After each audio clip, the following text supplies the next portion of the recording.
紹介体操第一、よーい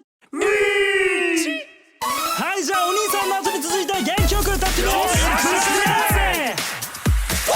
ーデルキャーデルキャーデルキャーデル今日書いてるけんデラレンケンキャーデルキャーデルキャーデルキャーデル今日書いてるけんデラレンケンライルライル仲間にライル友達大事紹介紹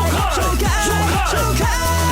ぼっちち開催期クイズ経験クイズ要塞ぼっちち睡眠中に寝返り打ったら目覚まし時計がコッパみじん。今日は朝から寝坊した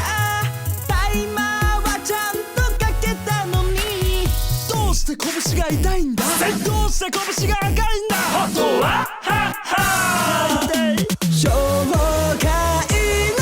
せいなのねそうなのねあ、ティッシュ早く止血だ、一大事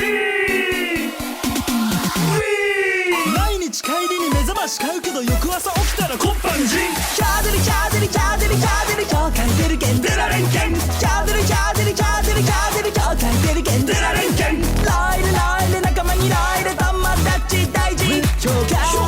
介紹介ぼっちち開催期クイズ経験クイズ要塞ぼっちちはい